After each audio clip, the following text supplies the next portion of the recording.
Gold jacket, green jacket, who gives you? Hello, everyone, and welcome back to the Gold Jacket, Green Jacket podcast. We're here for episode number 74. My name is Christian Dragonetti. It is a pleasure to have you with us as always. I'm joined as always by Australia's number one colour by numbers expert, Mr. Joel Mitchell. Jolie, mate, how are you? It's not what it's called. It's just not what it's called. Okay, for context, he's giving me crap because every time I go... Shut up. Because every time I go on the stupid plane, right, because you're on airplane mode, you don't have connection to anything. I'm having a moment here. There's this... 15 seconds in. There's this stupid game where you... there's this column. You have to... It's on... You press the number and you press the stupid number on the thing and it makes a picture. That's it. And he's giving me crap about it. It's colour by numbers. No, it's Zen colour. It's colour by numbers, my friend. It's not the same. Ladies and gentlemen, we have 3 microphones out. And it's always a pleasure to get this man in. He's racking up the episodes one by one. Marcus Raptopoulos, how you doing? Thank you very much. Yeah, going well. Going well? Yeah, looking forward to Are you into colour by numbers? No, I'm not a preschooler. No. I'm going to make it my mission now, Jolie, every week to announce you as anything else but an Australian PGA professional. I actually like it, eh? Because that would be a gag. It's actually official now that he is a pro because he holds a tour membership. Yeah. Of The some first, sort. 55 episodes, he was just an associate. It's still technically an associate. It's insulting. Yeah, get your assessments done, boy. Hey, they are. I'm glad you said I don't want to go into it. Oh, my God. Oh, my God. Marcus, thank you very much for coming in. It's always fun to take the piss out of Joel. We'll keep doing it as we go throughout the episode, but it's great. always a pleasure to get you back in, mate. This is episode number 5, maybe 6 for you. Yeah, I was going to say 5. Yeah. I think we've done approaching 3. 2.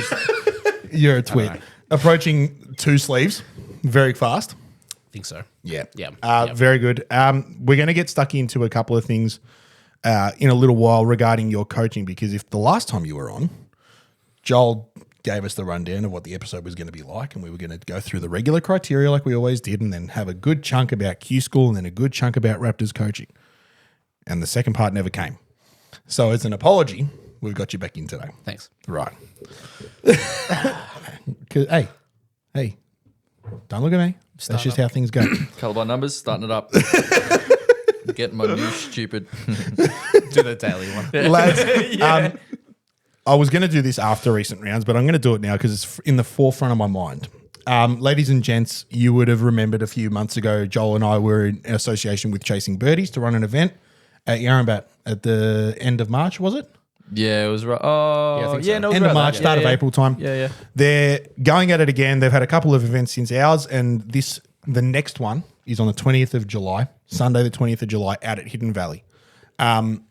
Mark is he's excellent at organising these sorts of events, right? And he does really, really well. Hidden Valley is one that's on my list. I've played there a couple of times. It's nice and close to home for me. Never played there So I'm gonna head out there. You might jump in as well if there's a spot. I'll play, but I've never played there before. It's a funky little track. It's pretty cool. 10th hole is sick. Sorry, Apparently 18 is like the highlight. 18 is sick. It's an island green, par finish 3. round. Yep. So it'll be nice and fun. But yes, if you are interested in getting involved, please do either reach out to us or go straight to Chasing Birdies on Instagram and try and book yourself a spot. I think there are still a few spots. But yeah, 20th of July at Hidden Valley. I think it's just a normal Stableford round at about 8 o'clock in the morning. So we're looking forward to it very much, as we always are for Chasing Birdie events. And we'll hope to see you guys there. But lads, let's get into recent rounds. Now, I'm going to allow the guest to go first. Raptor. I'm changing it up. I'm doing recent fits. Recent fits. Oh, because you had a fitting. Played. My last recent round was when Joel shot the course record. Okay. I played with him, so we don't need to hear about that again. Nice. And it should have been 62, but 65 is not too bad. No, I had a fitting this time last Monday down at Titleist for their new T-Series range. Lucky. So Duds? Sorry? Was it Duds? No, Alex Pedersen. Okay. Yep, so he came across to replace Dud's role, but Alex is just as good. Very All good. the boys are very good. Of They've course all got they are. different personalities, but they're great. Sorry to cut you off. Duds, if you're listening, we'd love to get you on. One day, Duds. One day. Yeah, sorry. So new T-Series, 4th generation. It's currently in MBs, and we've discussed this in the past, MBs versus forgiveness and all that. But new hosel adaptation in the fitting settings for Titleist, so we can change loft, not just lie angle in a fitting anymore. Cool.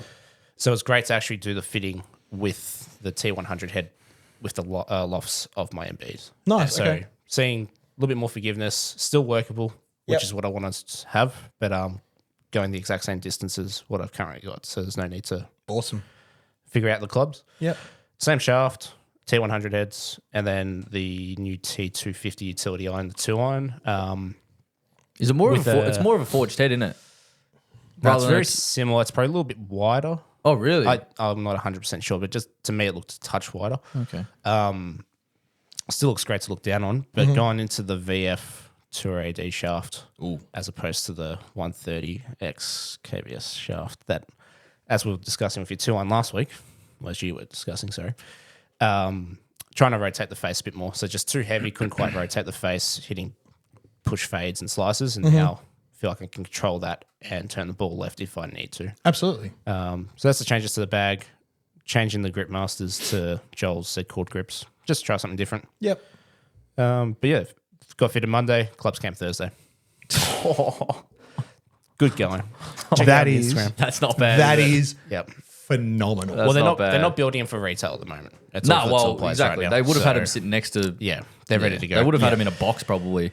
But No, very they're- good. They're fantastic. Still in the plastic. Haven't hit them yet. But looking forward to. I did getting see a around photo it. of your on your Instagram story of the club sitting in the bag with the wrappers on, and I was just Yep. like, I got to work. You know- took out driver, putter, all the nice stuff that's staying. Tipped the bag upside down. Put the other clubs back in. The first thing I noticed when I looked at him was one, the actual number Yeah, on the the thing. font's That's different. the font is different. Oh. Love it. It looks phenomenal. you would pick out something like that. Well, because I notice every detail with that, right? And then the actual profiling of the head is slightly different as well. Yep. Just the profile is really nice. Is a bit more. Is a bit thinner, if I'm honest. Like just The looking on top top line of it, does look good. just looks amazing. But I didn't notice too much of a difference between them. no, the- very good. I biggest noticed it thing- straight away. That we'll get to in the coaching stuff for me is trying out all the different heads. So they just put the same shaft in, all the different heads, see different flights. See what it does. They have a high launch T250. So stand T250, high launch T250. So go from apexing a 7.9 at like 33, 34 meters up to 48. It just jumps. This thing's insane. But it's Yeah. going to be great for the clientele that we coach and that we fit. Yeah. So Versatility, it sounds like, and it's the interesting. range is for. Exactly. And it's interesting to hear you, obviously, last time you were here talking about your MBs that Yep. you were in love with and still are. Yep. Right? Now you were just like, I'm hitting them because they're sick and I love them and they hit them great. Now, 6 months later, not even, you're swinging back on that pedestal towards forgiveness. And yeah, T100s are still a player's iron, but they offer a hell of a lot more forgiveness than those butter knives you were playing in Pretty the past. much. But the thing for me was, can I shape them? And I did that in the fit. And we discussed that with the fitters. It was like, I need to be able to work the ball because I'm in the trees too much. Yeah. So That's low, why- high, left, right. That's I why need they're to so do all good. that. They're like, how do we get an iron that responds like an MB, that you can shape like an MB, but offers the forgiveness of Just something. T100? Yeah. How did you get to do that? And I think the they go, forgiveness there it is. It's like the distance in forgiveness was still the same. It's just the way it gets there. Yep. So it just goes a fraction higher, just stops a little quicker. Yep. And that, Yeah. that can be the difference between carrying a bunker sometimes or holding the back end of a green. yeah, facts. 100%. This But no, they're that very was good, great. That's very very good. good. This conversation is shaping up nicely for what is going to be my second cut question later in the episode. So I'm very, very excited about where that's going. But no, that is awesome stuff. From like, I'm a self-professed equipment nerd. Yep. I love this sort of stuff. I could talk about it for hours. I've said it time and time again. If I'm playing with new people on the golf course on random days or whatever it is, I'm always going through bags, just being like, "What do you got? Yeah. How old's this? Why are you playing this?" And I was a nut at Q school, just looking in people's bags. yeah, absolutely, What doing? Nice. absolutely. I loved at Q school how we're just looking at all the putters. Yeah, All the putters were the biggest eye sick. opener. Absolutely. There's so many circle tees and all that jazz and different unique, Delicious. like limited editions. Anyway. absolutely. Jolie, your most recent round? My most recent one was up at Rockhampton. So at the time of recording, at the time of listening, it was Saturday. A week, Just yeah, gone. a week just ago, gone. So almost. yeah, 6 days ago. It was the Rockhampton Open, they called it. So Yep. it was like it's like a bigger pro-am sort of thing. So instead of just 1 days, it's 3. And it's like a mini tour event. Yeah, basically. cool. That's sort of how it was. There was 82 or something in the field, or 82 pros anyway. Second round cut, wasn't it? And then there was a second round cut. So I think it was top 45, I think. Oh, it was something like top 50%. Basically, just played the final day, which was the Saturday. So my first round started very slow. Had a lot of golf shots in my first 3 rounds. Oh, 3 rounds. First 3 holes. Yeah. One of them was due to hitting a ball OB on my 3rd hole, which Doesn't I won't get into the actual story of what I was very, very shitty at that, if I'm honest. And then sort of just cruised home. Just had even puff the rest of the round and sort of just didn't compound any more mistakes and make it a bigger number than what it needed to be. And then I had one over my last 2 rounds, which was about as I'm not going to say poor, but it was about as high of a number as I could have had, and without playing bad. You know what I mean? Like it wasn't like I just chopped it and just couldn't get anything going. It was missing 3-footers. It wasn't like that. It was just off the tee. No matter how good of a golf shot I hit, I'd never seemed to be in the right position. I was always in the wrong position, and even when I was in the good position, I might throw in a good shot in there, and then the putt wouldn't drop or something like that. So it was just the final day was better. I sort of moved it off the tee a bit better and found myself in better spots, and just wasn't able to get anything trending to really post a good low number. We sent Luke and I a message, didn't you? Yeah, I think I sent you guys just a text. What it read out. And it's just a bit of maturity in class from you from what we've been speaking about over the last couple of months. Pretty much. It was played pretty well, but just some poor decisions. It was honestly, and it adds up to. It was all off the tee. Yeah. It was all off the tee. Everything into the green, I was so happy with. Like the control with irons, and wedges and everything I was really happy with it. It was just the fact that I wasn't there often enough. Yeah. And just one over. Like I'm not. That hole you had OB on, you birdied that in the last round, didn't you? Yeah. I birdied that two out of 3 days, but hit it OB once. And then all of a sudden I'm over par for that hole. Just by hitting one poor shot. But have a guess. So 3 rounds, there's 42 fairways. How many fairways do you reckon I hit for the 3 days? I know the number. You told me. How many do you think? 42. There's 42. So if I should be hitting maybe 9-10 fairways around. So that should make equal about 30. I should be hitting about 30 fairways. I hit 13. Jeez. 13 fairways. Yeah. I hit my second shot 13 times out of the fairway. And today you swung as hard as you could on the range and hit dead straight all the time. I know. Yeah. Exactly. And the way I was hitting it on the range today, that's exactly how I hit it, Rocky. It's exactly how I hit it. I somehow ended up in an ordinary spot. There was a couple of times where I was actually in the fairway, but I'm hitting a 5-iron from 80 meters because I'm having it hit over this overhanging branch. Or trees. Or something. It seems like a bit of a country track with some weird layouts to it. I actually really enjoyed it. It's a really cool golf course, especially in the area it's in. It's not a very highly populated area. It doesn't have a bunch of golf courses around it that are all country clubs. So for the area it's in, I really enjoyed it. I thought it was good. Like really small greens, very unforgiving fairways and greens. Like Checkers, or not really. Kinda. Yeah. Like the actual landing zones off the fairways were real tight. Like you had to really hit a good tee ball to end up in a good spot, and then hit an even better shot to get it anywhere near the hole. Yeah. But it's not long, so if you do happen to find yourself in decent spots off the tee, you really can capitalize. Fortunately, I just couldn't really get it rolling. Unfortunately, it was still a cut made, and it was still like I think it was top 37 or something like that. So. If I make every cut I play in, happy days. But some recent rounds, it was 1 over, a birdie and 2 bogeys. Was it? Fair enough. That's all it did. It was just really just sort of tap in pars all day. It sounds like Rockhampton was, from what you were telling me often on the phone and just now, it sounds like the place was pretty punishing. Like off the tee, if you, like you said, you hit 13 fairways, but even some of those you weren't in good spots. No, see if you just miss the fairway, game over. You're not hitting the green unless you hit this crazy little punch shot. You have to spray it. You have to hit huge. If you miss the fairway, you have to miss it by 40, and then you can hit everything over. Yeah. So it wasn't like real tight tree lined, but it was just enough to, you know what I mean? It's honestly, it's kind of like Heidelberg and Rosanna a little bit. Like if you just miss the fairway, that's no good. No. You have to miss it big. Yeah, to be fair out enough. somewhere else, and then you have a shot. But yeah, so it was. I wish I either absolutely striped it, or I hit it like off the planet, and then I probably would have hit it. I probably would have shot a better score if I hit it off the planet because I would have been over on the other fairway. So, well. Very good. My recent round was on Saturday. Standard round for me, playing off 4 at Heidelberg. I had 30-odd points. Nothing special. I think winter golf is really biting me in the arse at the moment. The body feels a bit average. The swing feels even more average. Off the tee was just, again, not in great spots. Didn't hit anything all too phenomenally. I had one really solid hole, which was 11, which we'll get into in a minute when we start talking about that 2-iron. But I don't really think I did anything special. Like, I played solidly after the first 6 or 7 holes. Again, got off to a slow start. Was on like 8 points through 6 holes. And then managed to scrounge up 30, which was nice. But like you guys were talking about a couple of weeks ago, that 30 points now off. Sorry, what was your handicap for the day? 4? 4, yeah. Would you have Compared 31 to- or 4? Compared to 30 points off 8. Yeah. months ago. It's so much different. Well, Yeah. 30 points off 4 is still 82. Yeah. Which, again, 4 months ago is 87. Yeah. You know what I mean? Like 86, 87. Your which, bed's just so much closer to your good now. Absolutely. So You don't have to play great all the time. Just limit the bad. just limit the real bad stuff. And, you know, Your 30 points on the weekend, or 31 points on the weekend, was literally my 1 over round of Rocky. yeah.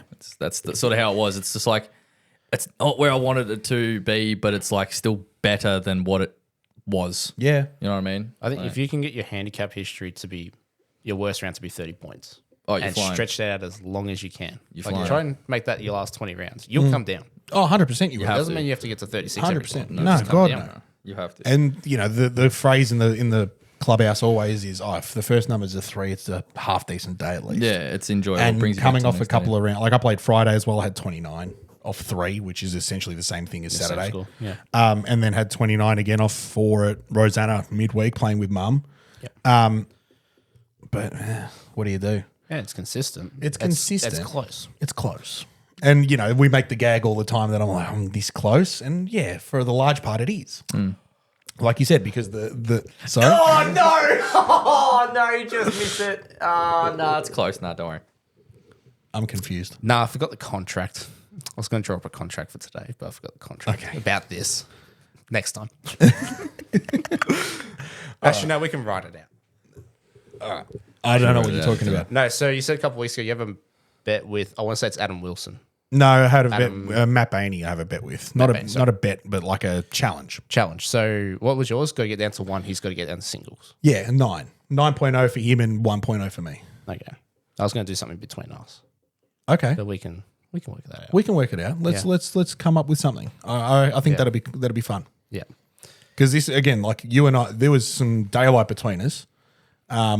I love it. I've had like 3 or 4 people in the last 2 years just go, I'm coming to get you. It's like, okay, no problem. Yeah. And then I get a little bit better and they come down, but then they just can't handle it if they go again. It's like, it's like me poking being the good, bear. so- It's like poking the bear. There's Yeah. there's one guy that did say, oh, I'm grinding. I'm actually gonna like grind to play pennants. I'm coming for your handicap. And Raptors off like 3.8 or something like Yeah. that. And then 2 weeks later, he plays 4 rounds, practices, and like locks in a little bit, and all of a sudden he drops 2 shots just like that. And the guy's just like, like, But it's more like, I'm like, don't poke the bear. ultimately, my goal is I do want to play off plus figures. Yep. And like my job does revolve around me being a pretty good golfer. So I better start practicing a little bit. It'd be nice to have a little wager against you for like a slab of beer or something. Yeah, whatever no, it is. I'm But down. I'm down. Yeah, keep us both honest. Like, good for me. Oh, damn it. I have 1 round under that I've had less than 30 points in my last 20. I thought he was I've gonna got say- a couple now. I thought he was going to say about his colours, but that's all right. Shut up. Now, before we need to get one thing off the radar, just quickly before we go into Raptor and his coaching. Last week we were talking, you and I, Joel, about my 2-iron and the battles that have been sort of happening in the background that I've not really been paying much attention to because it works every now and again. Right? Fair enough. So yeah. So Right. you said self-proclaimed pessimist. Yeah. Your relationship with the 2-iron Is the was only like, optimistic was like the biggest positive thing because you would hit it good 2 out of 50 times, like how a 2-iron should be hit. Yeah. And then you'd be like, love it, it's the best club ever, and I'm like, it's not quite. Yeah. There's nothing wrong with you. There's nothing wrong with the golf club. It's just the compatibility isn't there. No. And I'm like, Not anymore. Not anymore, anyway. And I'm just like, oh my God. And you won't hit hybrids. Whether you can or can't, I don't know. I don't care. It doesn't matter. But 2 irons you stick. I agree. So I'm like, you just need a different head. Just do something, get a different head because it's not working. And Anyway. so after we finished recording last week, we'd said on the podcast that we were going to go have a sus. And we did. We jumped online and had a look at what was available and looked at the Ping Crossover, which is a club that I've hit in the past. Looked So at good. Strix and stuff and what they had available. TaylorMade was always an option, but not quite as much because we already had something of that sort of caliber. However, the one that stuck out, and I said it on the podcast, the Mizuno Fly High was the one that I had always had my eyes on. Obviously, I have Mizuno irons, and you know, so why not? Why not? Obviously, if I like the iron so much, a 2 iron is almost the same thing, right? And it just so happened to be that on Golf Box last week, it was on sale. So I said to Joel, I'm like, look, let me chat to the missus and see what we can come up with, right? Put in the groundwork. Before I left, he looks at me and goes, should I pull the trigger? And I'm just like, absolutely not. I'm like, absolutely not. Don't do it. Ali will flip. Don't do it. I get the a call. audio I'm listeners- 10 minutes down the road. He goes, it's done. For the audio listeners, Joel's nodding his head as he I'm says nodding all my that. head as I say that. Yeah. It's like, don't do it. Don't. And so literally you were 10 minutes away, like you just left, and I text you being like, trigger's been pulled. So I pulled the trigger on the Mizuno Fly High. Similar to you, Marcus, I ordered it Monday night and it came Wednesday, which was awesome. Golf Box ridiculous. are phenomenal when it comes to their shipping. I encourage anyone to use Golf Box instead of other stores out there. Online anyway. For online purchases because they are so quick. Took it out Thursday, played a few holes with SGM and a couple of the boys after work, pegged one up, like straight out of the car, went straight to 5, pegged one and roasted the first one. Kind of like I know what I'm talking about. Yeah. And SGM was just like, oh, hello. Yeah. How good is Hit it? the next one, kind of average, like fair enough. Supposed to. Third one, Yeah. right? And then hit a couple more on 7, hit a couple more on 9. I dropped like 3 pills on the, like from 220 out on 9 and put 2 of them on the green. How good. And I'm just like, holy shit. And a couple of them were launching so high. Crazy. It's like it's called a fly high. Yeah. And honestly, Like like, honeymoon stage. exactly. It's a honeymoon Nah, stage. you'll get And comfy. You'll get comfy I'm with it. completely complacent with the fact that it's going to wear on me a little bit. But the early data is in and it's a fucking cheat stick. Right? It's good, isn't it? The shaft I was a little bit worried about. I'd not used steel fiber shafts before. However, it is a 90 gram extra stiff, which is actually heavier than my hazardous that I've got in my P790. It'd be 10 grams heavier, wouldn't it? 5. 5, okay. So I had an 85 gram X in the P790 and this is 90. So it's only a little bit. But I feel better like if you because love the it. If you kick don't, points just because the watch it. kick point's slightly different, it actually feels like it's got a touch more I was of going to say, you're not going to feel the weight, but you'll feel the kick point. correct. Yeah. And which is what people sort of get misconstrued by. They sort of get misguided by. They go, oh, it's heavier, so it should feel stiffer. No. It would be a slightly lower kick point, hence why it all. Yeah, correct. Put it into practice on Saturday, hit it really, really well. It's probably the highlight of the day. Good. Hit it on 11, went 2 iron to 58 meters, stuck a wedge to 4 feet, drained a putt for birdie. There he is. And I'm just like, I can get used to that. Right? And yeah, just the head, like you said, it's the head change. Yeah, it was the the shaft head. is different, Yeah. of course, but it's very similar to what I'm used to. Right? And just holding the 2 up in like my hands side by side when it came, I was like, holy shit. The thing looks like a hybrid.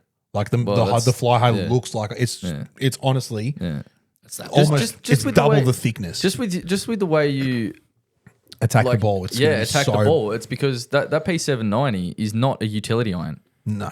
It's not a utility iron. Despite It's a what it two- says it's on a the- 2 iron. Yeah. It's this thin. It's not a butter knife, but it's thin. Yeah. So I'm like, no, because your tendency is to, well, you're not shallow. You're a steeper. You have a steeper golf swing, and you tend to get left. So what's the thing do? Comes out flat and right. So when you're swinging it really poorly, it doesn't get off the ground. Yeah. And so now this one is just going to launch for you. If you don't hit it well, it's going to let you know, but at least it's going to get you generally in the direction. Yeah, you and want I hit it a couple of times on Thursday that weren't the greatest, but it still was like, oh, that's more than responded. workable. Yeah. It's more than workable. Yeah. And again on Saturday there was a couple that I was just like, oh, okay, well if that's the miss, Pure money well spent. money well spent. So And it's black and it's sexy and Yeah. it's a Mizuno. So happy days. absolutely. I say matching the bag's nice. Yeah. Yeah, And it looks good, doesn't it? it looks mint. Yeah. So Imagine the hazards. you spoke about the ping crossover. Yeah. They have a new. I can't say what it is because there's an embargo on It's it. But not there's yet. a new utility iron coming out to replace it. Okay. Probably worth you trying out next time Ping's at Rosanna for a fitting event. Oh, just cool. to Just to see what. experiment with, see what's like compared to the crossover because you liked it in the past. Yeah, absolutely. I'd suggest trying the Titleist again, even though you don't like it as such. But Yeah. You didn't like the first just T200. try it. You hit mine. You hit mine once. You like that sounds and feels shit. Yeah. But now there's 2 more generations, so you might. the- you might As I change your said mind, last but- week, when Raptor fitted me for my wedges, we spent 10 minutes hitting some. And granted, I didn't hit it all that great, but like the ones that came out, I didn't enjoy. The new feature of the U505 is, you know how they're so wide, and I don't like looking down. Neither do I. I may as well have a hybrid. I'm Yeah. going to try a hybrid just to launch it higher than the 2-iron. But the 505 4-iron through to 1-iron is progressively getting fatter now. So Okay. 4-iron's thinner when you look down on it to help with that loft because you don't need such a wide sole. No. Otherwise, it won't get on there. So it's 4-iron's thinner, 3-iron's a little fatter. Fat. Oh yeah, I guess So, like you said last week, you even potentially look at a 3-iron. Maybe that's what you look into, and maybe that's why it feels better. Or maybe it doesn't. Well, But it's just something to try. At the moment, I'm not sure if this Mizuno Fly High is a band-aid or a permanent fix, Yeah, we'll see. but exactly. it's off to a good start. It's off to a great start. Yeah. And I hope it is. hopefully the honeymoon period, as you put it, Marcus, is long and lengthy. Well, sometimes getting something so brand new, something like as significant as a long iron or even a wood, doesn't usually work straight away. No. And if it does, it sticks. Does the P790 know? Is this like a mistress on the side? I wouldn't even let her down gently. Well, here's the thing. We discussed this again on the podcast last week. It's outside. Oh. And the road. we had mentioned that obviously playing the next day at Rosanna, I was probably going to flush it, and it was going to be like, oh, what have I been like? What am I talking about? Fuck, put it straight into that. And I said, when I get to 12, I'll be nice and warm, and I'll probably lace one and from 210 or whatever, and I had the perfect opportunity. I pushed cut a fucking drive out behind onto the 13th. onto 13. that's essentially. Joel's spot. Yep. And then Stone Cold top one only missed the lip of the bunk, or only missed the far lip of the bunker by fucking that much. And you didn't leave it in the toilet block? Almost did. Yeah, almost. Yeah, and then it was at that point that I'm like, I'm glad the new one's on its way. Yeah. And you're like, ah, shit, he's right. It's like, You're not right very often, but when you are, you like to let me know about it, and I don't. oh, like that. absolutely. Marcus, let's talk about you. Let's get stuck into you and your coaching, mate. That's why you're here. We've spent a good chunk of time talking about other shit. Your coaching in the last sort of 24 months has really sort of hit new levels. And there's a couple of things I really want to talk about. You talked about wanting to speak about sort of the intro into golf. You've taken a program at Rosanna to new heights. It's gotten a lot of people into it, the Forward Tee program. Yeah. Something that you should be genuinely proud of because it's a sick program. But I want to get your sort of insight into how you view coaching at the club level for your amateurs versus coaching this bozo over here trying to make it in the pro ranks. It's so like you're saying, like the last 24 months. So 24 months ago, I would have been in the pro shop working full time with a little bit of coaching on the side. And the main coaching was that beginner program. And I had a bit of reign to do that, sharing it with some other coaches at the time. And then the opportunity came up as coach about 9 months ago. So started full-time coaching then. And that's allowed me to take this program, like you said, to a little bit more of a newer level. So we've had roughly on average about 40 women in our 6-month programs over the last 2 years. Which is awesome. Well, probably last 18 months. But yeah, it's been great. We don't advertise it. It's just all word of mouth. So we used to get into golf clinics in the lead up to it. And then it got to a point where it just got too busy. Because like, as good as it is to have, say, if we go, oh, we got 80 women in our program, they're still taking up spots for members in social times. Yeah. And over daylight savings, those times are pretty popular. You come down after work on a Friday afternoon. It's nice having beginners, but you still want to play as many holes as you can. So if it's moving along nicely, so there is a balance. But it's great that we're introducing so many women and girls with our junior programs into golf. Yep. But coaching overall, I feel like I've got really good experience with working with Joel at one end being a +5 marker versus someone that's never picked up a golf club before. And I think that's been a great early learning experience for me. And it's allowed me to develop some theories on coaching. I think there's a block, and Some coaches might agree. Some coaches would probably disagree. The number one thing is you need to move your body weight back with the golf club and move it towards the target with the golf club. Mm-hmm. Too many club golfers just move their body weight left in the backswing. They move it right in the follow through. It's so inefficient. And I think that's where people actually end up with injuries. So Yeah, because it's kind of like there's speed going one way and then there's a body going another way. And it sounds There's too much simple in tension. principle, but There's too much tension. Stand in a mirror, make a backswing without looking up, and then look up and see where your body weight is. Just to experiment with. That's one side of it. The other side of it is how well can you adapt to different people, how they understand what works for them. If it's video, audio, feel, like I'll grab people's clubs and pull it into the right spot. Is it going to be technical? Is it going to be simple language? Things that I say to Joel, I won't say to your mum. No. Things I say to your mum, I'll say to Joel because he needs it sometimes. Colour boy over here. That's a 7, Joel. 7 is purple. Yeah, we're going to colour your irons. It's actually kind of funny. But You're a wanker. I think, the key thing is how can you, I think some golfers are so, I went to a seminar with Brent Rumford and it was amazing. Great experience. I understand all the technical side of it. And I was thinking about it afterwards. I'm like, I don't apply that in my coaching. And the more I thought about it, like you're doing silo drive homes. Okay, I do. It's just adapted to the language of the client that you need to talk to about. Which is coaching 101. Coaching 101. So I've been getting some really good feedback about some short game clinics I've been running over the last 6 months, where we get 4 people into the bunker down at 15A, Arizona, a little bit of chipping, a little bit of bunkers.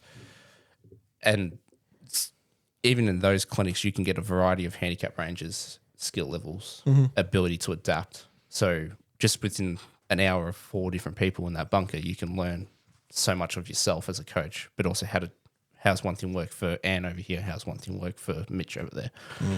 So that's been great. It's been a really good learning experience. And the more people I can see now, even for myself, if it's trying to lower the prices, get as many people in the door as possible, hopefully they get a good experience and they come back later for a one-on-one lesson. Yeah, absolutely. Yeah, but making quick, adaptable changes to people's swings is key at club level. Different for Joel.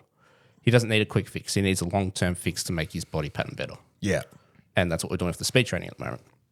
So getting him into the gym, finally. Then working on speed.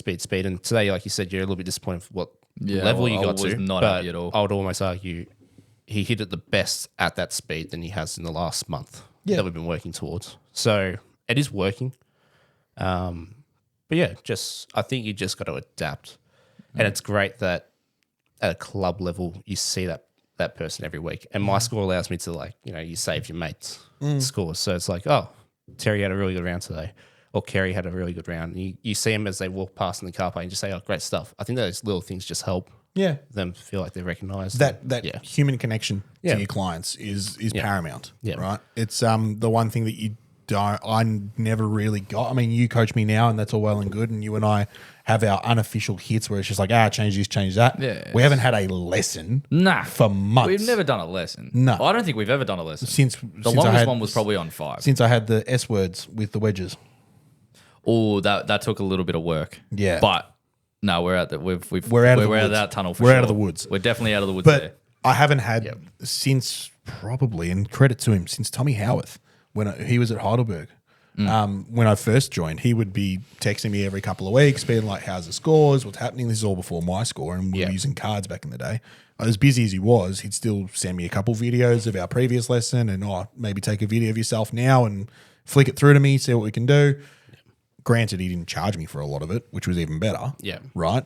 Because I was still only a junior member at studying uni. But those little connections mean the world. And obviously my mum has done a lot of, lessons and forward tee program with you and stuff, and she can't speak highly enough. You almost make it personal. Yeah. Make them feel like they're the only one getting a lesson from you. Absolutely. That's how it's sort of got to be. I think that's the thing. Like in the past, we've had clinics where you have like 8 to 10 people rock up. And I just feel... That's a lot. I'm capable of giving that lesson to people, But you need to run and get golf balls every 15 minutes. Yeah. Like I can fill 2 den caddies. It's 800 golf balls. They'll smack them in 15 minutes. And it's like by the time I see you, and then get to this person, I get balls. It's not a quality lesson. And even though they're getting hopefully 52 weeks of lessons, I'd rather have more lessons every week and have 4 to 6 people in them. Do you reckon? And go, I've got 5-10 minutes for you each. I found with clinics, the easiest way to go about a clinic is when everyone focuses on one broad idea rather than individualizing it.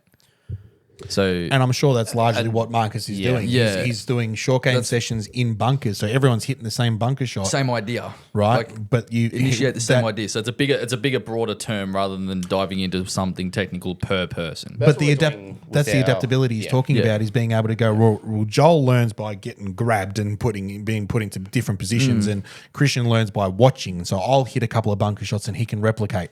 And that's the adaptability he's talking about. So the broad idea is there. We're all hitting a 3-meter chip shot or a 25-meter pitch. Yeah, here's right? the idea. Let's work on this idea. And everyone's hitting the same shot. Yeah. So That's the thing. And like the clinics sometimes get out of hand because you have some of them are a little bit more experienced, some of them are just starting out. So those are very comfortable and more experienced. Like we're going to start with some chipping today. And you look back in the hidden drivers, second shot of the day. It's like, oh, you're already a golfer. yeah, But like yesterday, the concept was we have a WhatsApp group chat. So it's like vote into which clinic you're coming, so I know numbers. And today, bring your full bag. We're going to start with chipping, then we're going to irons, then we're going to driver. So it's simple. They know what to bring.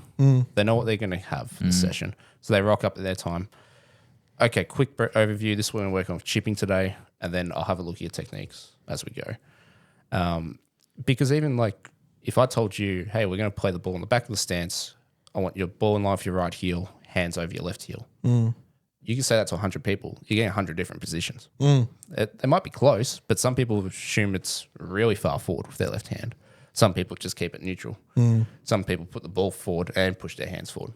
So you got to make those small changes as they go. And everyone feels and sees things differently. So it starts as the overall idea, like you said, but then you individualize as you go. But even that group chat that you were talking about, so everyone knows coming into the session what they need to bring, what they can expect, right? And how they can best prepare themselves mentally for the fact that there are going to be 3 other people of different levels. Because they can see, I'm assuming they can see the votes as well. Yeah, they can. And, they're all friends by this stage by of the association, program. yeah, exactly. So it's great. We use that group chat mainly for that kind of stuff, but it's like, hey, I'm playing at 2:45 on Friday. If anyone wants to book in, pop your name down. Like it's great. It's a community. Yeah. It's a community. Does it drive you nuts if you're giving one person a lesson? Like say you're in a clinic specifically and you're working on the same idea and then you individualize it with John and then Peter next to him is like listening, trying to do the same thing you're telling John. Like, does it ever annoy you? And then he goes, oh, you told him this, and it just doesn't work, and he can't understand why it doesn't work. I think it depends on the level of the player. Like the beginners, I don't think they understand how to replicate that. If I'm talking about changes and they can't see it because they've got their back to them, so they don't have the confidence to just try and do something different. Whereas a better player might go, oh yeah, I'll give that a crack without even knowing or understanding what's going on. And I've had that recently in a bunker clinic where someone was like filming it for a friend. Yeah. And I was like, I understand, like you might want to pick up some tips and tricks, whatever. I don't really care. But it's different for everyone in that clinic. And the guy that he was filming it for, if he's trying to emulate that, he's going to go backwards with his bunkers. I can't. So, this is exactly why I don't like the YouTubers and the Instagram coaches sort of thing where they have like 15,000 views on this one thing and this is how to chip. Right? It's like the idea of it, absolutely. But then you got 15,000 people trying to do that exact same thing. It's never like it's not going to work. The thing for me over the coming months is I do want to build something like that online. Yeah, of course. And potentially sell it. And I think YouTube and Instagram golf coaches, 90% of the time their theories are right. Oh, absolutely. But how do you apply it to yourself? Exactly. Yes. If That's you don't know what how I to mean. do that, that's what I mean. It's like how rather than listening to something that might work for one person. That's why individual coaching or one-on-one coaching is the most valuable coaching you can get. It's the most valuable thing. Yeah. It's because even for yourself and Michael, there's a reason why if you try and do what he does, it doesn't work. 'Cause No. it's not supposed to. No. It's individual. It and everything was- he does doesn't work for you. It's not supposed to. I can It's just remember- not- it's like, I can remember the exact moment where I figured this out for myself, right? In my early days at Heidelberg, I would do exactly that. I'd get my phone up with a Rick Shields video, right? How to hit a draw, right? How to hit a draw. well, the idea, fantastic. Right? And I'd Fantastic. stand there and I'd copy him what I felt was move for fucking move and expect to see that ball draw. Beautiful. 6-yard draw.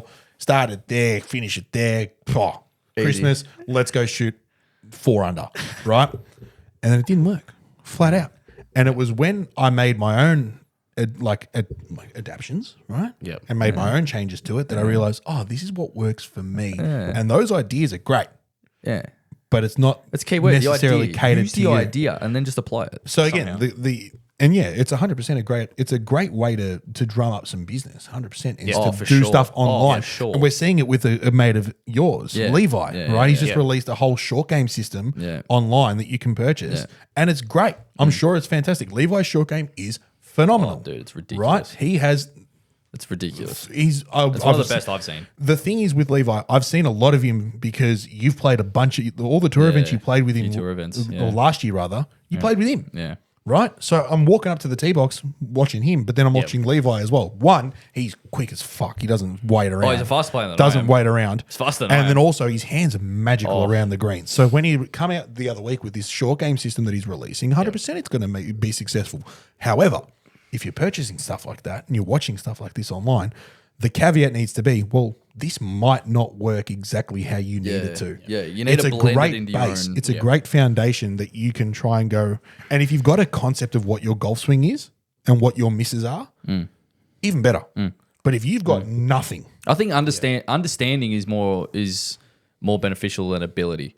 Agreed. If you can understand it before you apply it, then In the early stages. you're gonna get to your destination so much quicker. in the early stages, because anyone can pick up a golf club and learn how to swing Oh, it properly. 100%. right? Absolutely. But people who can, I've seen a couple of Instagram profiles where blokes are self-taught and playing off plus figures. Yeah. Right? Never had a golf lesson before. They just learn it all themselves. And Yeah. because they just understand how their body works in relation to what a golf swing looks and feels like. Yeah, correct. Right? And if you can adapt that into your own learnings, 100% it's going to work. Sure. And that's where, online material, as good as it can be, can also not be because you need to not necessarily carbon copy it Yeah. because it might not work. If it's Yeah, so for if it's me, one it's dimensional, about if it's the- one dimensional. Like I want to create like a little series about it's a call it like a chipping session. So it's chipping beginners, chipping intermediate, chipping master, and you slowly progress up the ranks at your own pace. And it's not necessarily about the actual technique. I don't think it's an understanding of how the club works. How does the club interact with the surface, and how does the sole work to get the ball flight that you're achieving? If you understand low point in the swing, which most amateur golfers don't because they try to lift the golf ball up. If you can understand low point, understand what the leading edge does, understand what the grind does, understand what the sole does, And you can hit understand a chip understand shot. why one wedge is worth $300. Yes. Correct. Yeah. And so I It's can, probably I'm- your most valuable. Like you hit more putts than anything else, but if you can chip it close, you'll have less Oh, and less putts. you're flying. Correct. So Yeah, it's So true. I'm imagining a potential Marcus Raptopoulos coaching video, right, in my mind. And you're going to go through a process where you explain what we're doing in this chipping lesson. Yeah. And I can imagine there's going to be a segment towards the end of it going, now, if you find that you're hitting the ground first and you're chunking the ball and it's not going very far, you're flubbing it, right? Make these adjustments. It might be this. Move the ball position. Try this. Try shifting your weight this way or that way.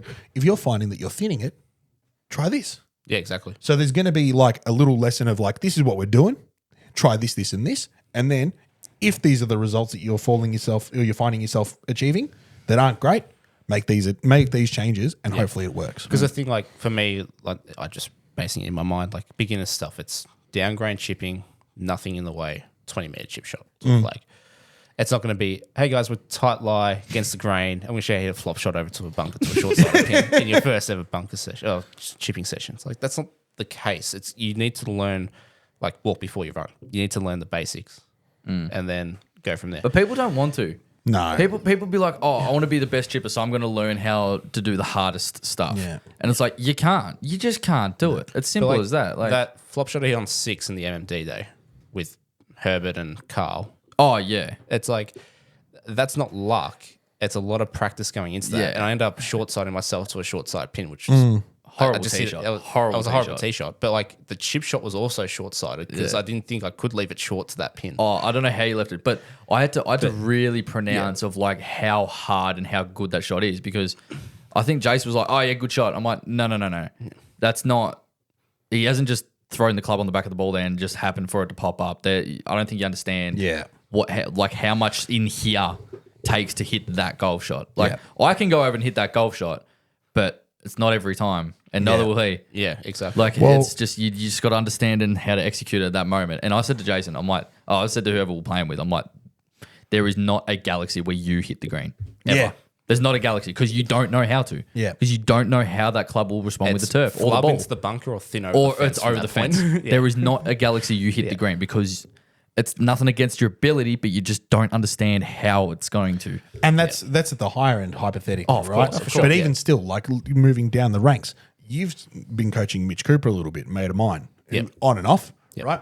He's all of a sudden picked up this shot that I know he's grabbed from you because he said it, right? Because I can. But even if he had never told me that he learnt it from Raptor, just watching him do it, I'm like, Raptor taught you that, Yeah, right? It's high throw gap. Yeah. You're in trees and you go like this. you look up straight away.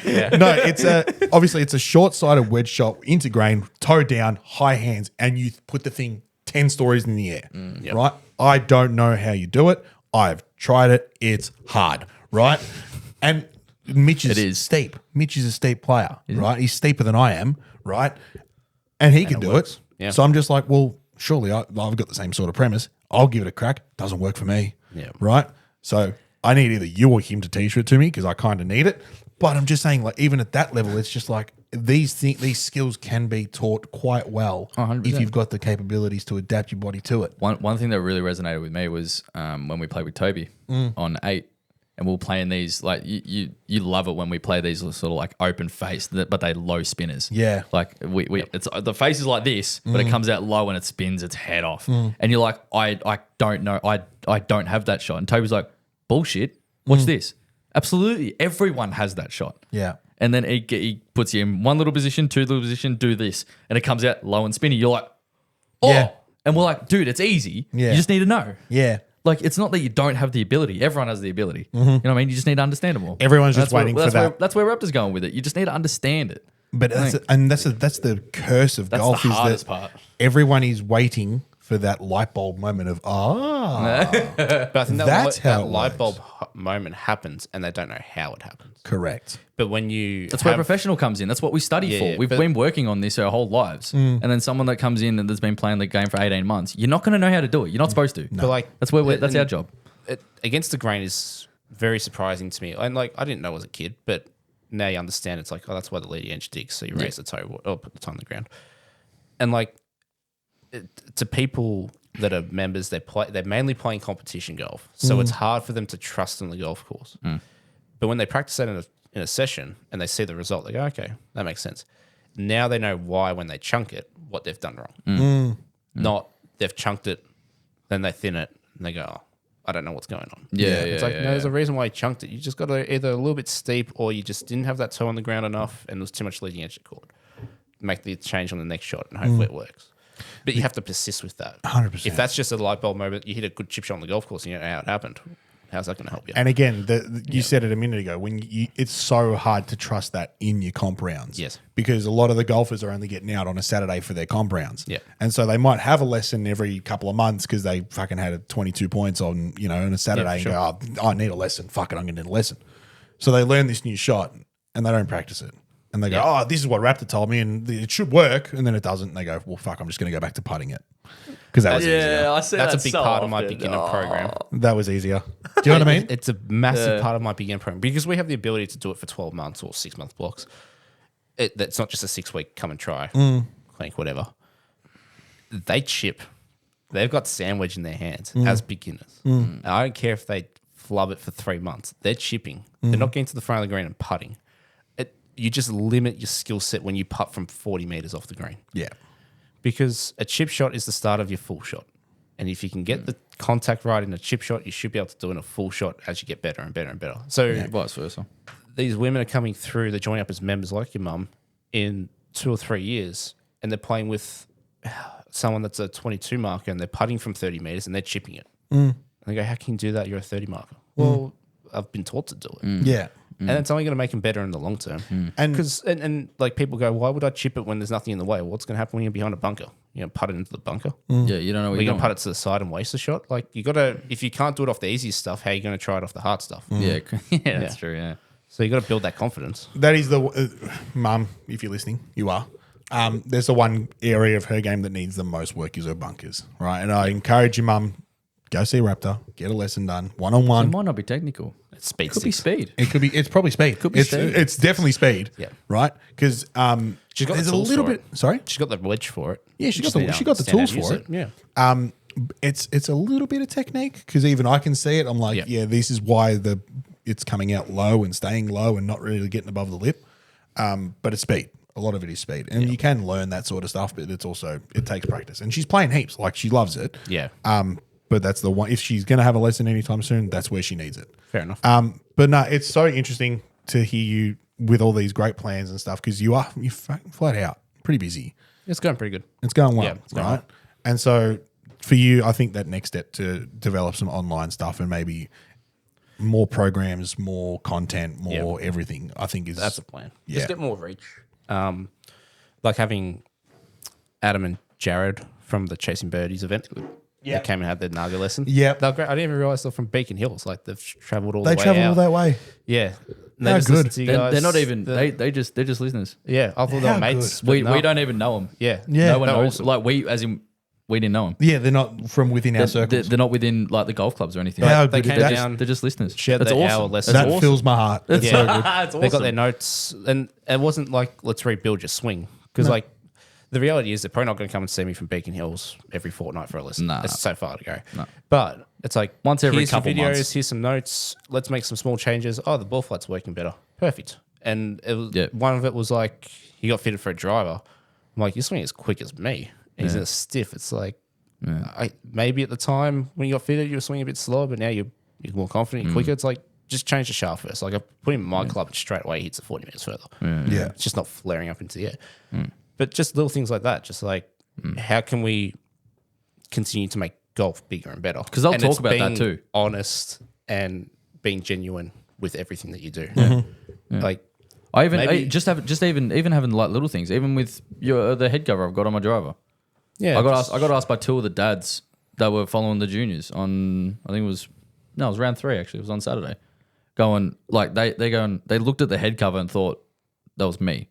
And I'd introduced myself as Joel, and here it says Marcus Raptopoulos on the head cover, and they're like looking at it going, I'm pretty sure your name's Joel. I'm like, no. It's one of This the is ADHD it's coaches kicking down in. at my home club. Yeah.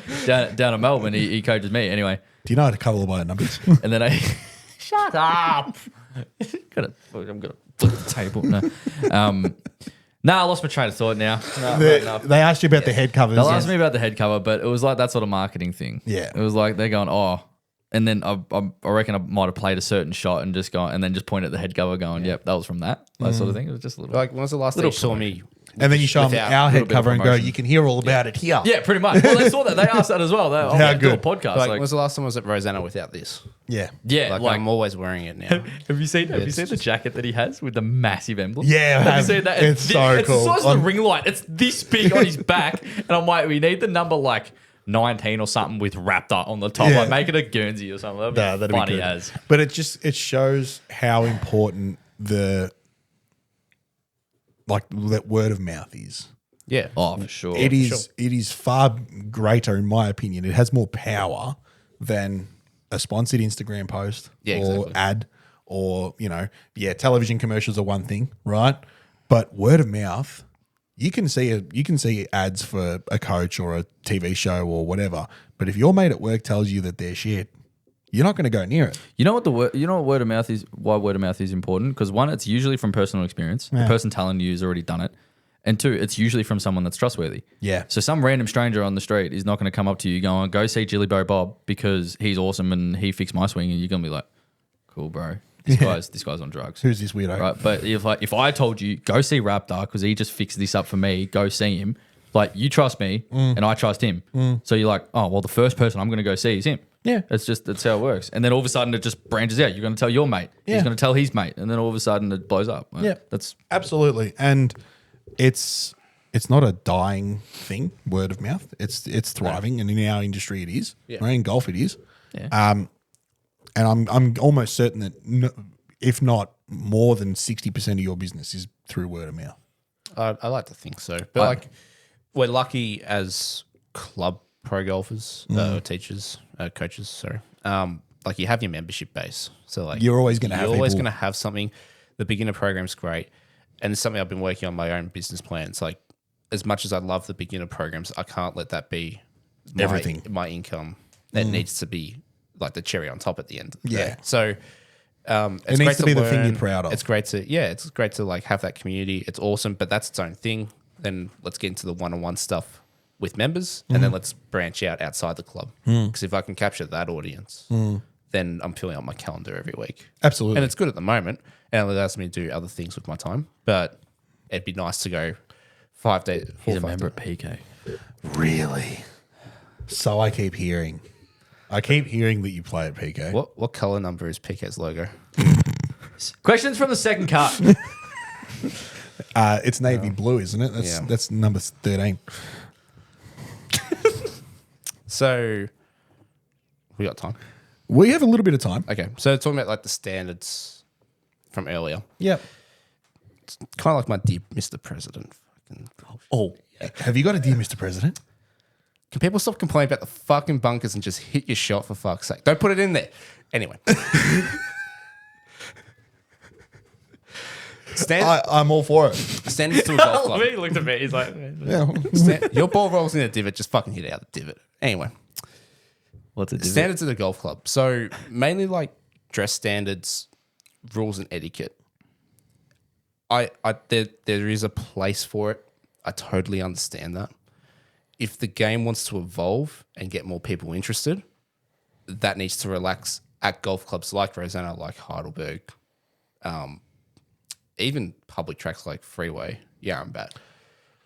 There's a point where it needs to chill out. I completely see If where you you're pay going. 25 grand to join at PK and you're paying $7,500 a year to be a member there, different story. Like, and the people that are members there are 99% of the time not beginners. So they should understand how to keep up pace to play, repair pitch marks, repair divots, rake the bunkers, blah, blah, blah. But a club like Rosanna, I think, is very intermediate. And it's like, we're right on the knife edge. We can go back to what it was like before COVID, and the club's going to go broke. That's where it was heading. Or we can be very open and accepting. And I think the 4T's given us that insight, how to do that. And we've changed our dress code standards. We've relaxed a couple of things along the way. So making the range more accessible for members. It's not just for the beginners, but like you working down the road on a building site, we've got the clubs in the back of the car. Hey, come up and hit some range balls. Like, you're not going out on the golf course. It doesn't matter. You don't necessarily need to be looking presentable as such. Like, not in golf attire. It just makes it more welcoming that way. Little things like rules about, even like for my beginners in bunkers, teach them like put a line behind the golf ball. You make sure you hit that line. It's all feedback. Do that in your social round, not in a comp round. Yeah. That's completely fine. Like we had someone the other day came in talking about, she marked her ball, lined it up, took the marker away. She then went to adjust it without putting the marker down. And someone's like, oh, that's a one-shot penalty. You're playing a Saturday stable for comp. Calm the fuck down. Like, Yeah. just No one chill. cares. Like, no one cares. You know what I mean? Okay, it's Like- 33 points instead of 32 points. Like, I understand that people need to know the rules, and next time, hopefully she doesn't make that mistake. But do you really need to penalise someone for that? Maybe, maybe not. I don't know. No. But I think golf clubs at our level of golf club need to be more welcoming into social golf, understanding that's a big part of golf. A lot of new people coming into golf don't understand that, hey, you pay $6 every week and you go play in a comp. That's not the case anymore. Yeah, people don't know that. People want to bring their mates. Australia's one of the only places that like does that full on. Yeah. Yeah, like Even more so than in Melbourne as well. I've heard like there's like even heard about Rockhampton. Like they go, oh, the Saturday comp does that as well. And I'm like, okay, what about your comps during the week? They're like, what? Yeah. I'm like, what do you mean, what? Yeah. I'm like, they go, no, we only play comps Saturday. I'm like, That's the thing. Like PK have Okay. a bunch of different comps going on every day, but it's like I want to bring mates down. We're gonna have some fun. Put us in the social handicapping comp. If someone wants to cheat throughout a round, okay, whatever. But like they're improving their own score. you improve your own score. That's fine. It's none of my real business. But like, it's just nice to have a handicap card go in. Yeah. So you are playing for something. You are playing by the rules. You're not just giving 6-footers for the sake of giving 6-footers, or you're kicking out of the trees PK because you found a Volvic instead of your Pro V. Like, just little things like that. But I don't know. I think there's a time and a place, and I think clubs need to really self-reflect on where they need to go in the future because, one, growing women's golf is very important. Yes. They're 50% of the population, so why are we only targeting 150%? Open it up, make it more accessible. Two, you need to create that environment for those people from all backgrounds, genders, having that equality. Give them the fairest chance to bring these people into the club because at the end of the day, that's growing golf. Yeah. That's going to keep our clubs going for longer. It's going to make our clubs better. If the clubs have more money, fairways are better, greens are better, facilities are better. I don't know. I just see it all as positive, positive, positive. Hit your balls out of the divot. Stop complaining about divots on fairways. And then, yeah. My question for you is, what's a divot? Stop. I could not agree with you more. Yeah. Right? I didn't realize you were that smart. No, we've sat here in this podcast time and time again and spoken about rules and etiquette and pace of play and repairing this and breaking that and all that kind of stuff. And yeah, there's an element to it, 100%. Yep. However, what you mentioned about the lady marking her ball and going back and doing it again, adjusting and a shot penalty, whatever, that's where I feel like we really need to relax. Yeah. Right? Oh, yeah. It's the little thing. The tiny things. Yep. Like I played last week with Mum at Rosanna, with Noah and one of the other junior members, Jack, who's a ripper bloke as well. And Mum kept walking in people's lines on the putting green. And I just pulled her to the side and I said, hey, listen, it's not a big deal. It's not a shot penalty or anything like that. It's just a respect thing. We don't care, Yeah. but someone will. Yeah, exactly. Yeah. Someone will. And the fact that I've got to say that still, after everything the sport's been through over the last 10 years, Yeah. right, is upsetting, number one. But it's also just like, fuck, how long do we have until that is no longer a conversation? Well, like the average handicap for golf is like 24, 25 for everyone. If you got a 10-foot putt and someone stands in your line, is that really going to make a difference to your putt? No. Dude, Nah.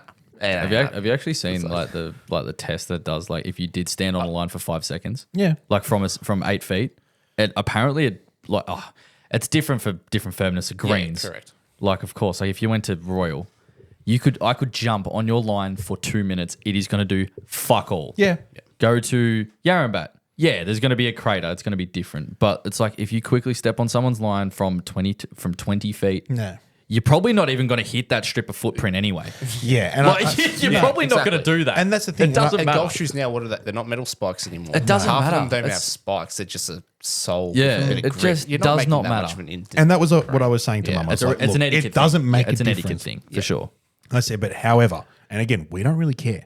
But the connotation with someone walking on your line is, oh, for fuck's sake. So I already understand that. But if I was playing like a Sunday comp with the old man and someone in the group walked across my line from 15 feet, straight away in my head, I'm like, oh, really? But I already know, I'm like, that's actually not going to do anything. No, I'm not exactly. even going to notice. Exactly. The group before me walked 15 times Exactly. across that exact same spot while I've been putting. I don't blame them. But the issue is, your first thought is, oh, really? yeah, Right? it's just because. And so someone's, oh, really is, oh, for fuck's sake. Yeah, Do you know correct. what I mean? Yeah, How yeah, many yeah. times are we going to do this? Yeah, so yeah. that's why I'm saying, like, there's always going to be that one, maybe two people out there that are going to be like, no. These are the rules. And that's what we're sticking to. Yeah, and I understand, like, if you're playing Saturday comp, there's a standard that you have to play to, and you have to be a reasonable golfer to Of keep course, up, yeah, of understand course. the rules. Like, the example of the marker. If you're in the leading group of the club champs and you did that, different Shot story. penalty. Like, Shot penalty you're straight one of the away. best players in the club, you've done that, that's a mistake. Yeah, Different correct. story. Yeah, correct. Or maybe if you're playing pennant. But But if you've had Saturday 21, comp, if you've had 21 points through for 17 holes, Stableford. who cares? It just doesn't matter. Who cares? You're not winning sheep stations. But no, I completely agree with you. It's a good. I like it's a strong stance to have in the sport of golf at the moment.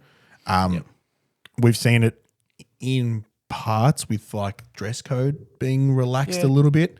Like there was a time, and I think it still is, where some clubs will only let you wear white socks. still is at some places. Some places they I will definitely won't let you. understand that. They definitely won't let you wear hoodies.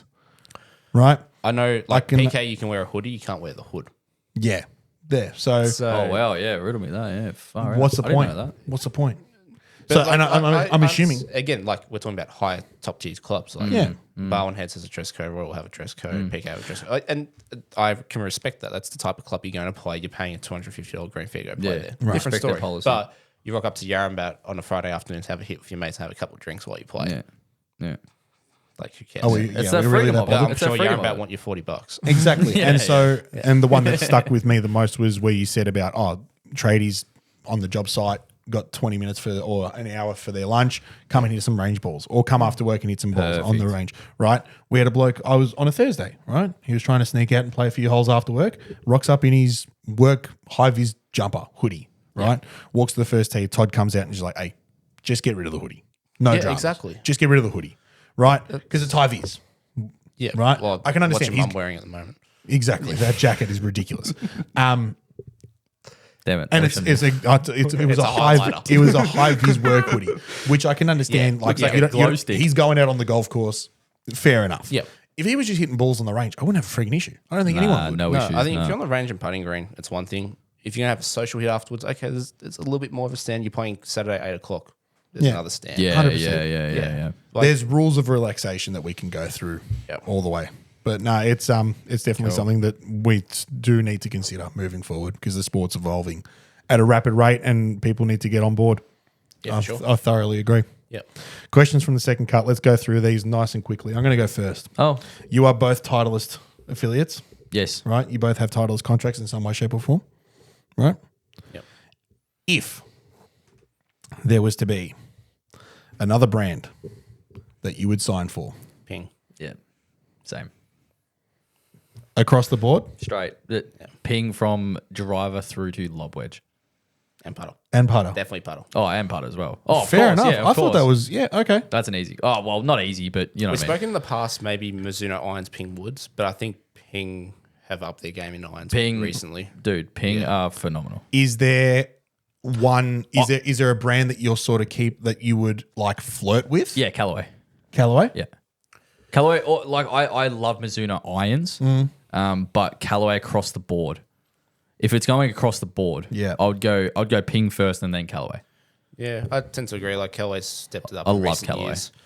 Callaway woods are so good. Yeah, there's definitely other brands. I actually quite like Strixon. Yeah, I that's where I was going. Strixon are Yeah, good. Yeah, Strixon and are I'd, good. I'd probably play Strixon golf ball if Pro V wasn't a thing. Yeah, If Pro V wasn't a thing, I'm with Raptor here. I think the Strixon is there's a lot I'd of golf probably balls. I'd probably go to the Callaway ball. Yeah. In the white box that you can't get, but that's all right. Yeah, true. No, very good. I thought that sure was she going. I thought that was going to spark a little bit more debate, but obviously not. You guys are obviously heavy set on Ping, and that's fair enough. They're a fantastic brand. They got it. They're doing all the right things. Oh, absolutely. Yeah, They're one of the I top just- brands. And like, we're not affiliated with Callaway or TaylorMade anymore, No. Razzano. No. But the quality control of Titleist and Ping, if anything goes wrong, no problem. Second to none. We're fixing it, no problem. And it's very rare that things do go wrong. Yeah. But like, I've had stuffs just like explode during lessons, Yeah. and they're like, "Oh, that's just because that's what it does." It's like, that's not an answer. They had Like- they're like releasing a policy or releasing an idea of like a warranty thing because they knew their heads exploded. Jesus. So it's like, oh, if it happens, just send it back. We'll give you a new one. It's like, no. How about fix it? Yeah. Like, anyway. That's what Tyler said. They've now fixed like the graphite in the utility. Yeah. I'm like, We had- I we- haven't tested it yet. and the find tendency, out in the 3 tendency weeks' time. sometimes of like the Yeah. backing of like a T200 or T250 would Yeah. sometimes come off. That's gone now. They haven't got the badges on. That it's not on there anymore. Yeah, so- They fixed that problem. So it's not a separate piece that they would just stick on It's essentially. all one piece. Yeah. Right. Interesting. Very good. They look great, the new ones. They look real. Oh, they do. That's the one thing that I feel like every manufacturer is getting better at. Is just making things look more appealing, 100%. making your game improvement irons not look as game improvement as they once did. Well, you got to look. Right. You got to like what you're looking down. 100% at, and that's what we discussed last week with the 2 iron. Is just like, yeah, all right, cool. Looking down at something and how it sounds and feels, they're 3 major things. Results and ball flight is a whole other thing. But if you can't get over the way, I would love to be able to hit ping driver. Yeah. Up until recently, yeah, they've fair sounded enough. horribly, and I don't want to hit a Milo can because that's what it sounds like. You know what I mean? It's So like, I love Ping Woods. I love how shallow they are. Yeah. How good is it? sit. Ping driver, yeah. Like the last ping driver hit was Love the 10K at Royal when it first came out, and it's just a bouncy ball. Just Dude, the G440, credit to ping. Oh my god. Yeah. Oh, and that's I probably loved it. similar to you. I don't like looking down and seeing those like The dragon turbulators. Oh, dude, no shit. The way the ball flies and the way it sounds and feels, I could get used to it. Yeah. I think I could, but I'd probably opt to a Callaway driver first because it's not similar to a Titleist, but I feel like it'd be faster. Yeah, it's off the closer. face. Yeah. Whereas a ping to me feels a bit dull. I know it's quick. Yeah, it's but quick. It feels, I kind of get it's not Yeah. as springboardy. Yeah. I kind of get what you're saying. Yeah. But Interesting. that could also be golf ball as well. The way it feels off a face. Absolutely. Just instead of guessing, just buy Titleist and all your issues are gone. Get fitted by me. Absolutely. Yeah, go to see Raptor. Marcus is available Yeah. for fittings, lessons, and the like, whatever you want. If Titleist doesn't work, we have ping. So you're set. You're set. Raptor, do you have a question? I'll go. We'll leave the. Would you Oh, guess for rather Yes! Oh, I just realised it. Sorry. birdie every par 5 but bogey every par 3, or birdie every par 3 and bogey every par 5? Oh. No, Birdie every par 5. birdie every par 5 And bogey every par 3. is what I'm doing at the moment. I'm bogeying it. I might not be making birdies on every par 5, but I'm definitely making bogey on every par 3. I think the a scoring simple one average for most, scoring yeah. averages on each. But I Like reckon you ask like an The 18 handicapper or higher. the feeling of birdieing a par 3 is pretty Love a awesome. birdie on a par 3 and take bogeys on par 5. Absolutely. Yeah. Yeah. Because the chances are a high handicapper has probably got more shots on a par 5 than they do a par 3. yeah. So Generally, they're thinking, yeah. I'll take a bogey on a par 5. I've got 2 shots on that. Oh, it's still 3 points. Yeah, no, I would. Yeah. But the feeling of birding a par 3 is pretty sick, but Pretty because you're sick. like, I didn't know Especially- that wasn't many shots. Like, you know what I mean? It's like That's the I've thing, played that if hole you're- pretty quick. If you're playing well, if you shoot under par on par 3s or even on par 3s, you're playing. Oh pretty yeah, you're solid playing golf. so good, so Yeah. good. Par 5s you should shoot under par like at our level. Yeah. As we talked about, no bogeys and par 5s. No bogeys and par 5s. No, only doubles. But yeah, like if you can shoot even on par 3s, maybe 1 or 2 under on par 5s, and just get that rest of the game just a little tidy on your par 4s, you're gonna shoot some pretty good scores. Oh, yeah. pretty quickly. Oh yeah. As we said, it's easier on paper, but yeah. Oh, Just of stripping course. it down hole by hole. Jolly, have you got a question? It's for him. It's for old mate. That's for a wrap. Yep. Don't Thanks, make me boys. leave. Hey, you Don't if make you me had leave. 74 that nah. Yeah. No, actually, that's the right number for a change. Go on. What is it? Yep. Sick. Is this better than new ones? No. Oh. What's one thing you'd change about the idea of golf coaching and how people approach being coached? This could mean a change in like client mentality or golf coaching styles. So what's the number one thing you'd change about golf coaching? That's loaded. There's a lot of Well done, you. It's meaty, but well done. I think client perceptions, if something doesn't work immediately, it's not the coach's fault. But like we spoke about before, a lot of people want a quick fix. They go play their comp round. They're not practicing it. Don't you talk to a coach if you don't put the time in to practice it, regardless of who it is. Like, so that's the thing you change yeah, about and getting a client to understand that this fix takes I think time. it's the same with any, like, you can't just do a diet for a day and you're going to lose 20 kilos. Yeah, you can't have one Like, guitar that's a good lesson. point, eh? You can't have one guitar lesson and expect to friggin' play Go to in a the band. gym once and expect to have absolute fucking absolute Do one color by numbers and expect to be an artist. absolute fucking bazookas. Da Vinci over here.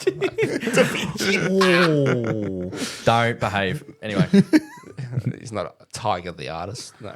Oh god. I think that's the client side of things. It's like, give me a chance.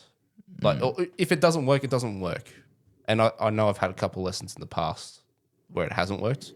Yeah. And they've been great about it. Like, they haven't gone and said it doesn't work. It's just maybe I'm just not seeing something. I'm looking for something that's not there, and it just hasn't worked the way I wanted to. And they've come back in the future and we've fixed it, whatever it might be. Sorry, what was the second half of that question? Coaching styles. yeah, What would we change? I think it's, you don't need to do everything by the book. too one-dimensional. Just I'm the same as that. be open to different things. Be open to your client, how their body works. Because for too long, it was golf. Like, Golf Machine said this back in the day, and then TrackMan came along and disproved half of that.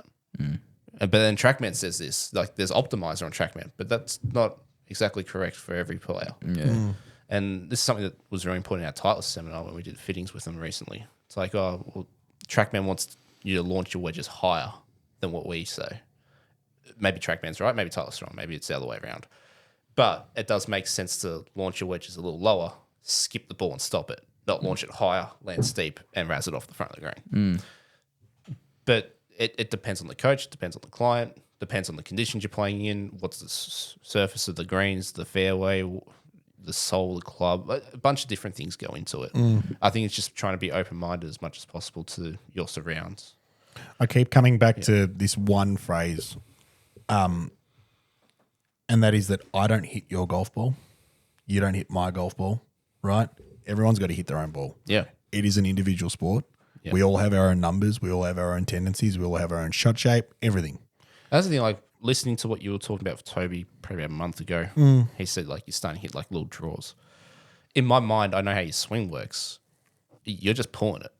Yeah, probably. That's probably what it is. It's Most honestly likely. what it feels like. It's pretty hard for you to get it inside and actually hit a proper draw. But what you see is a draw. Yeah. So that's what it is for you. Whereas I look at it from another perspective and go, well, he hits fades, it's great. Well, see, and then you straighten it up. Toby might know, that's- might know that. Yeah, but that's, He might know that, not tell you that. Yeah, exactly. Yeah. But The client, all you want to see is a draw. Yeah. So he's like, oh, he's not going to draw it. So let's get him starting at left and staying left. And all of a sudden, you think that's draw. Yeah. And Because that's the thing. Like for That's me, a- my it's a done. good- club path Who knows? is Who knows, though? consistently- I think I need to book in a lesson with Raptor. So like my club path consistently for 7-iron is like 4 to 6 degrees left. yeah. So I changed two things in my swing, and it's the takeaway. Do I want the club face open, so I hit my pull cut, or do I want it square, so I pull it? Yeah. If I draw it, I got to swing it so far from the inside, and I hook it. I don't draw it, I hook it to make it work. Yeah. But I can pull draw it because I know my path and I know where the face is. Yeah. But it's very hard for me to swing it like you. And it's very hard for you to swing it like me. Yeah, exactly. Whereas you're the opposite. You get over the top and pull it. And then really try to slice it back. You block fade it, sorry. You Yeah. get on the inside and block fade it. Yeah. And that's why it's hard for you to control the spin because you're going with the path. Yeah, correct. Whereas if you're cutting across it, you can flare it up a bit more. Yeah. That's what we've been working That's what I've towards. kind of been working with. Yeah. Yeah. It's gotten a lot better. Hey? It's Like a getting stock better, little but cut has been a lot It's better, trying but to it's give you still hard. more versatility for your game. But for like even at our level, like okay, there's 8 shots difference. That's a big number at this point in the game. But for us, can we take half the golf course out of play? yeah.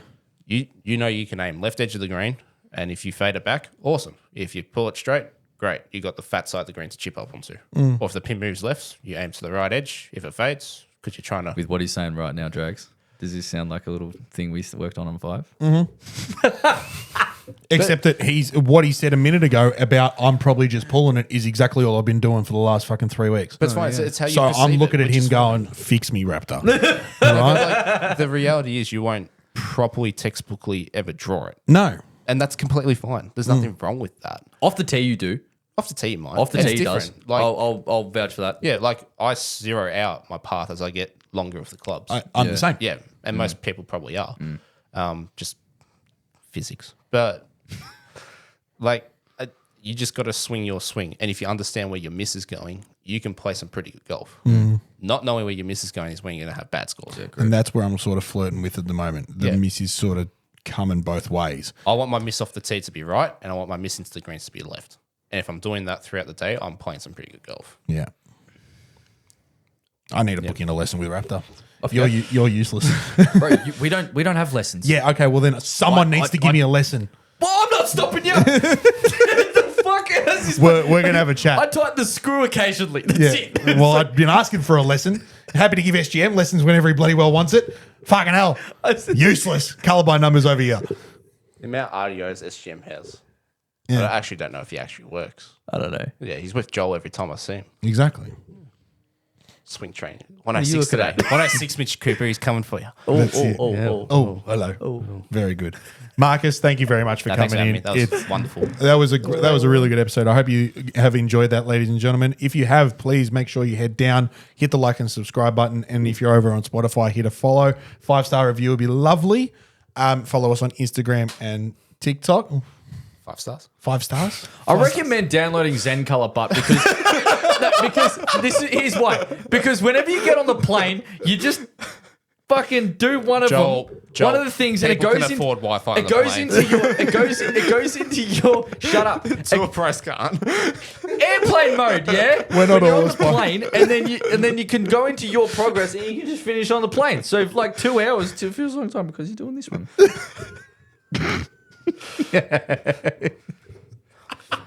And scene. Head over to Instagram and TikTok. Follow us over there. Be sure to check out Chasing Birdies event coming up on the 20th of July. Raptor, thank you again for coming in. Joel, it's always a pleasure. Enjoy the colour by numbers. We'll see you all next week for episode number 75. Hit them well. Cheers.